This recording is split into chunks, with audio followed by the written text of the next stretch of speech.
ರಾಮನಗರ ಜಿಲ್ಲೆಯ ಹೆಸರು ಬದಲಾವಣೆ ಬೆಂಗಳೂರು ದಕ್ಷಿಣ ಜಿಲ್ಲೆಯಾಗಿ ಬದಲಾವಣೆ ಮಾಡಬೇಕು ಅನ್ನುವಂಥ ವಿಚಾರ ಇಂದಿನ ಸಚಿವ ಸಂಪುಟದಲ್ಲಿ ಅದರ ಬಗ್ಗೆ ಅನುಮೋದನೆಯನ್ನ ಮಾಡಲಾಗಿದೆಯಂತೆ.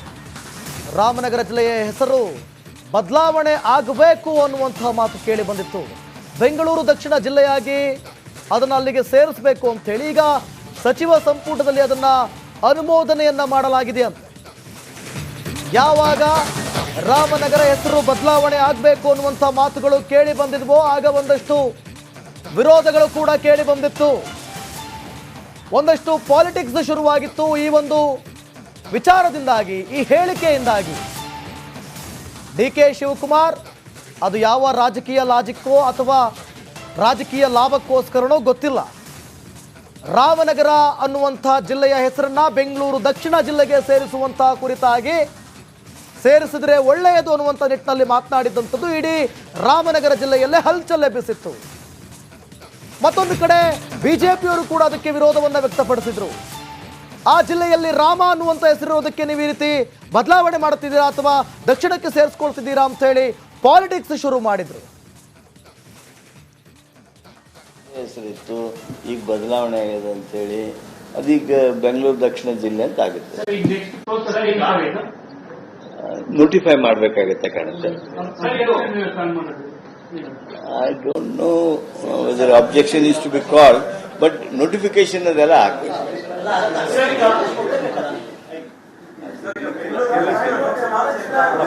ಈಗ ನಾವೆಲ್ಲ ಈ ಜಿಲ್ಲಾ ಪುನರ್ವಿಂಗಡಣೆ ಆಯ್ತಲ್ಲ, ಪುನರ್ವಿಂಗಡಣೆ ಆದಾಗ ಅಬ್ಜೆಕ್ಷನ್ ಕಾಲ್ ಮಾಡಲಿಲ್ಲ, ಆದ್ರೆ ಪುನರ್ವಿಂಗಡಣೆಗಾಗಿ ಸಮಿತಿಗಳನ್ನು ಮಾಡಿದ್ವಿ. ಅದು ಗದ್ದಿಗೌಡರ ಸಮಿತಿ ಆಯ್ತು, ವಾಸುದೇವರ ಸಮಿತಿ ಆಯ್ತು, ಹುಂಡೆಕಾರ ಸಮಿತಿ ಆಯ್ತು, ಆ ಸಮಿತಿಗಳಾದವು. But there was nothing like. ಈ ಬಗ್ಗೆ ಮತ್ತಷ್ಟು ಮಾಹಿತಿಯನ್ನು ಕೊಡ್ತಾರೆ ನಮ್ಮ ಪೊಲಿಟಿಕಲ್ ಬ್ಯೂರೋ ಹೆಡ್ ವಿಜಯ್ ದೂರವಾಣಿ ಸಂಪರ್ಕದಲ್ಲಿದ್ದಾರೆ. ವಿಜಯ್, ರಾಮನಗರ ಹೆಸರು ಬದಲಾವಣೆಗೆ ಸಚಿವ ಸಂಪುಟದಲ್ಲಿ ಅನುಮೋದನೆ ಮಾಡಲಾಗಿದೆಯಂತೆ. ಇದು ರಾಜಕೀಯವಾಗಿ ಏನೆಲ್ಲ ಪರಿಣಾಮ ಬೀರಬಹುದು?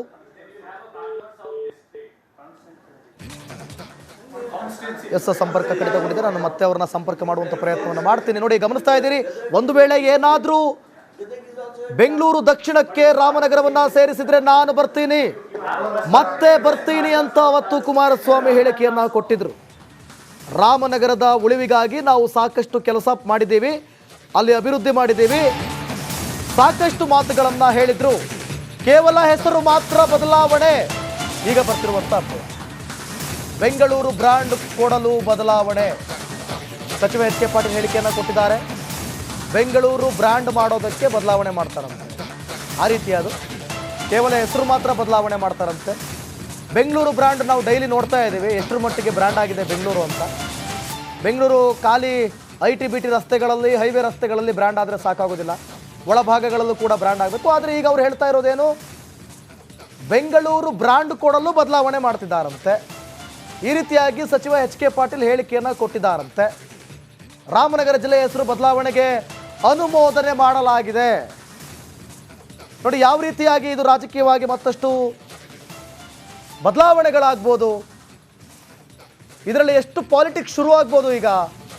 ಈಗಾಗಲೇ ಆವತ್ತೇ ಈ ಬಗ್ಗೆ ಟಾಪಿಕ್ ಬಂದಾಗಲೇ ಬಿಜೆಪಿ ಈ ಬಗ್ಗೆ ವಿರೋಧವನ್ನು ವ್ಯಕ್ತಪಡಿಸಿತ್ತು. ಕುಮಾರಸ್ವಾಮಿ ಈ ಬಗ್ಗೆ ಧ್ವನಿ ಎತ್ತಿದ್ರು. ಶಿರೂರು ಗುಡ್ಡ ಕುಸಿತ ಸಂಭವಿಸಿ 11ನೇ ದಿನಕ್ಕೆ ಕಾಲಿಟ್ಟಿದೆ. ಗುಡ್ಡ ಕುಸಿತ ಸ್ಥಳದಲ್ಲಿ ಕಾರ್ಯಾಚರಣೆ ಮುಂದುವರೆದಿದೆ. 2 ಕಿಲೋಮೀಟರ್ ದೂರದಲ್ಲಿ ಮತ್ತೊಂದು ಗುಡ್ಡ ಕುಸಿತವಾಗಿದೆ. ರಸ್ತೆ ಮೇಲೆ ಬಿದ್ದಿರುವಂತಹ ಮಣ್ಣಿನ ತೆರವಿನ ಕಾರ್ಯಾಚರಣೆ ಆಗ್ತಾ ಇದೆ. ಗುಡ್ಡ ಕುಸಿತ ಸ್ಥಳದಲ್ಲಿ ಕಾರ್ಯಾಚರಣೆ ಮುಂದುವರೆದಿದೆ. ಇವತ್ತಿಗೆ 11 ದಿನ ಕಳೆದಿದೆ. ಅತ್ತ ಕಡೆ ಲಕ್ಷ್ಮಣ್ ಎಂಬ ಶ್ವಾನದ ಮಾಲೀಕ ಸಾವನ್ನಪ್ಪಿದ್ದಾರೆ.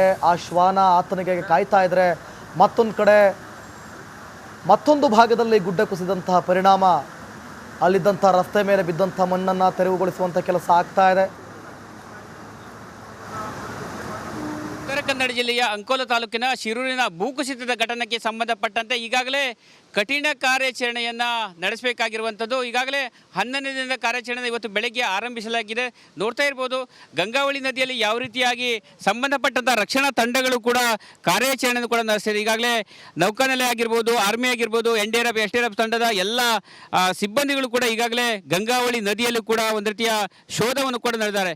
ನಿನ್ನೆಯಿಂದ ಮೇಜರ್ ಜನರಲ್ ರಿಟೈರ್ಡ್ ಇವರ ಅಂದರೆ ಇಂದ್ರಬಾಲನ್ ಅವರ ನೇತೃತ್ವದಲ್ಲಿ ಡ್ರೋನ್ ಕ್ಯಾಮರಾವನ್ನು ಅಳವಡಿಸಿದ್ರ ಮೂಲಕ ನದಿಯಲ್ಲೂ ಕೂಡ ಶೋಧ ಮಾಡಿದ್ದಾರೆ. ಈ ಸಂದರ್ಭದಲ್ಲಿ 4 ಕಡೆ ಕೆಲವೊಂದು ವಸ್ತುಗಳು ಕೂಡ ಪತ್ತೆಯಾಗಿರುವಂಥ ಒಂದು ಎಲೆಕ್ಟ್ರಿಕ್ ಟವರ್ ಆಗಿರ್ಬೋದು, ಇನ್ನೊಂದು ರೇಲಿಂಗ್ಸು ಮತ್ತು ಒಂದು ಕ್ಯಾಬಿನ್, ಒಂದು ವಾಹನದ ಕ್ಯಾಬಿನ್ ಮತ್ತು ಇನ್ನೊಂದು ಸ್ಥಳವನ್ನು ಕೂಡ ಶೋಧ ಮಾಡಲಾಗಿದೆ, ಫಿಕ್ಸ್ ಮಾಡಲಾಗಿದೆ.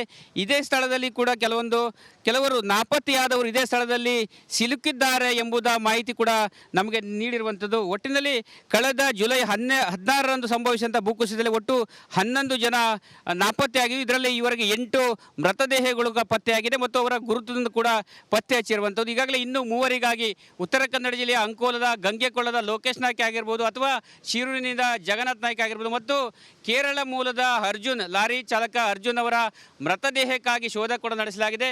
ಇವತ್ತು ಬೆಳಗ್ಗೆಯಿಂದ ಕಾರ್ಯಾಚರಣೆಯನ್ನು ಸಂಬಂಧಪಟ್ಟ ರಕ್ಷಣಾ ತಂಡಗಳು ಕೂಡ ಮಾಡ್ತಾ ಇರುವಂಥದ್ದು ನೋಡ್ತಾ ಇರಬಹುದು. ಕಾರವಾರದ ಶಿರೂರಲ್ಲಿ ಆದಂತಹ ಒಂದೇ ಒಂದು ಭೂಕುಸಿತ ಇಡೀ ಬದುಕನ್ನೇ ಕುಸಿದು ಬಿಟ್ಟಿದೆ. ದುರಂತ ಭೂಕುಸಿತ ಪ್ರದೇಶದಲ್ಲಿ ಮೂಕರೋಧನೆಯನ್ನ ಅನುಭವಿಸುವಂತಹ ಪರಿಸ್ಥಿತಿ ನಿರ್ಮಾಣ ಆಗಿದೆ. 11 ದಿನಗಳಿಂದ ಶ್ವಾನ ಒಂದು ರೋಧಿಸ್ತಾ ಇದೆ. ಭೂಕುಸಿತದಲ್ಲಿ ಮೃತಪಟ್ಟಿದ್ದಂತಹ ಲಕ್ಷ್ಮಣ ನಾಯ್ಕ ಕುಟುಂಬ ಸಾಕಿರುವಂತಹ ಶ್ವಾನ ಅದು. ಊಟ ತಿಂಡಿ ಬಿಟ್ಟು ಶ್ವಾನ ರೋಧಿಸ್ತಾ ಇದೆ. ಆ ಸಂಬಂಧಪಟ್ಟಂತೆ ಒಂದು ಪ್ರತ್ಯಕ್ಷ ವರದಿ ಇದೆ, ನೋಡೋಣ. ಶಿರೂರಿನ ಭೂಕುಸಿತದ ಘಟನೆಗೆ ಸಂಬಂಧಪಟ್ಟಂತೆ ಈಗಾಗಲೇ ಲಕ್ಷ್ಮಣ ನಾಯ್ಕ ಅವರ ಕುಟುಂಬ ಆಹುತಿಯಾಗಿರುವಂಥದ್ದು. ಘಟನೆಯಲ್ಲಿ ತನ್ನ ಮನೆಯವರನ್ನು ಕಳೆದುಕೊಂಡ ಶ್ವಾನ ಕೂಡ ಇನ್ನೂ ಕೂಡ 11 ದಿವಸಗಳಿಂದ ತನ್ನವರಿಗಾಗಿ ಕಣ್ಣೀರಿಡ್ತಾ ಇದೆ. ನೋಡ್ತಾ ಇರ್ಬೋದು ಯಾವ ರೀತಿಯಾಗಿ ಶ್ವಾನ ಕೂಡ ಇದೇ ಸ್ಥಳದಲ್ಲಿ ಕಣ್ಣೀರಿಡ್ತಾ ಇರುವಂಥದ್ದು. ಯಾಕಂತ ಹೇಳಿದ್ರೆ 11 ದಿನಗಳಾದರೂ ಕೂಡ ಮನೆಯವರು ಯಾರೂ ಕೂಡ ಸಿಗ್ತಾ ಇಲ್ಲ. ಹೀಗಾಗಿ ಸಂಬಂಧಪಟ್ಟ ಶ್ವಾನ ಕೂಡ ತುಂಬ ಬಡಕಲಾಗಿದೆ. ನೋಡ್ತಾ ಇರ್ಬೋದು ಯಾವ ರೀತಿಯಾಗಿ ಶ್ವಾನಗಳು ಕೂಡ ಇದ್ದಿರುವ ದೃಶ್ಯವನ್ನು ಕಾಣ್ತಾ ಇದ್ದೇವೆ. ಬಹಳ ಪ್ರಮುಖವಾಗಿ ನೋಡ್ತಾ ಇರ್ಬೋದು ಅನ್ನ, ಊಟ, ನೀರು ಎಲ್ಲವುಗಳನ್ನು ಬಿಟ್ಟು ಈ ಶ್ವಾನ ಇಲ್ಲಿ ತನ್ನವರಿಗಾಗಿ ಲಕ್ಷ್ಮಣ ನಾಯ್ಕ ಆಗಿರ್ಬೋದು, ಅವರ ಪತ್ನಿ ಶಾಂತಿ ಮತ್ತು ಮಕ್ಕಳಾಗುವಂಥ ರೋಷನ್ ಮತ್ತು ಅವಂತಿಕೆಗಾಗಿ ಕಾಯ್ತಾ ಇದ್ದಾರೆ. ಈಗಾಗಲೇ ಸಂಬಂಧಪಟ್ಟ ಈ ನಾಯಿಗೆ ಈಗಾಗಲೇ ಕಳೆದ ಹಲವು ದಿನಗಳಿಂದ ನೋಡ್ತಾ ಇರ್ಬೋದು ಯಾವ ರೀತಿಯಾಗಿ ಶ್ವಾನ ಕೂಡ ಕಣ್ಣೀರಿಡ್ತಾರೆ. ಊಟ ತಿಂಡಿ ಏನೂ ಕೂಡ ಮಾಡಲಿಲ್ಲ ಈವರೆಗೂ. ಈ ಸಂಬಂಧಪಟ್ಟ ಈ ಶ್ವಾನಕ್ಕೋಸ್ಕರ ನಾಡಿನ ವಿವಿಧ ಭಾಗಗಳಿಂದ ತುಂಬ ಬೇಡಿಕೆ ಕೂಡ ಬಂದಿರುವಂಥದ್ದು. ಶಿರ್ಸಿ ಸೇರಿದಂತೆ ಬೇರೆ ಬೇರೆ ಭಾಗಗಳಿಂದ ಈ ಶ್ವಾನವನ್ನು ತಮಗೆ ಕೊಡಿ ಎಂಬ ಬೇಡಿಕೆಯನ್ನು ಕೂಡ ಬಂದಿರುವಂಥದ್ದು. ಆದರೆ ಈ ಶ್ವಾನ ಈ ಸ್ಥಳವನ್ನು ಬಿಟ್ಟು ಕಳೆದ 11 ದಿನಗಳಿಂದ ಈ ಸ್ಥಳವನ್ನು ಬಿಟ್ಟು ಎಲ್ಲೂ ಕೂಡ ಕದಲ್ತಾ ಇಲ್ಲ. ನೋಡ್ತಾ ಇರ್ಬೋದು ಎಲ್ಲಿ ಕೂತಂಥ ಸ್ಥಳದಲ್ಲಿ ಕೂಡ ಇದ್ದಿರುವಂಥದ್ದು. ಯಾಕಂತ ಹೇಳಿದ್ರೆ ಈ ಶ್ವಾನ ಪ್ರೀತಿ ಯಾವ ರೀತಿಯಾಗಿ ಮಾನವನ ಮೇಲೆ ಇದೆ ಎಂಬುದರ ಬಗ್ಗೆ ಇದು ತಿಳಿಸ್ತಾ ಇರುವಂಥದ್ದು. ಒಟ್ಟಿನಲ್ಲಿ ಈ ಶ್ವಾನದ ಮಾಲೀಕನ ಪ್ರೀತಿಗೆ ನಾವು ಕೂಡ ಮರಗಲೇಬೇಕಾಗಿರುವಂಥದ್ದು. ಒಟ್ಟಿನಲ್ಲಿ ಈಗ ಶ್ವಾನ ಕೂಡ ಇನ್ನೂವರೆಗೂ ಕೂಡ 11 ದಿನಗಳು ಕುಳಿದ್ರೆ ಮನೆಯ ಯಾರನ್ನು ಕೂಡ ಕಾಣಿಸಲಾಗಿದೆ ಅಲ್ಲ. ಈಗಾಗಲೇ 4 ಮೃತದೇಹಗಳು, ಆ ಕುಟುಂಬದ 4 ಮೃತದೇಹಗಳು ಈಗಾಗಲೇ ಇದ್ದೇ ಸಿಕ್ಕಿರುವಂಥದ್ದು ಮತ್ತು ಅಂತ್ಯಕ್ರಿಯೆ ಕೂಡ ನಡೆದಿರುವಂಥದ್ದು. ಆದರೆ ಈ ಶ್ವಾನಕ್ಕೆ ಏನೂ ಗೊತ್ತಿಲ್ಲ, ಮಾತು ಬಾರದ ಶ್ವಾನಗಳಿಗೆ ಏನೂ ಗೊತ್ತಿಲ್ಲ. ಹೀಗಾಗಿ ತನ್ನ ಒಂದು ಮಾಲೀಕನನ್ನು ನೆನೆಯುತ್ತಾ ಇದೇ ಸ್ಥಳದಲ್ಲಿ ಕೂಡ ಇದ್ದಿರುವಂಥದ್ದು. ಕ್ಯಾಮ್ರಾ ಪರ್ಸನ್ ಕಿಶನ್ ಗುರು ಜೊತೆ ನಾನು ಶೇಷಗಿರಿ ಮುಂಡಳ್ಳಿ, ರಿಪಬ್ಲಿಕ್ ಕನ್ನಡ, ಕಾರವಾರ.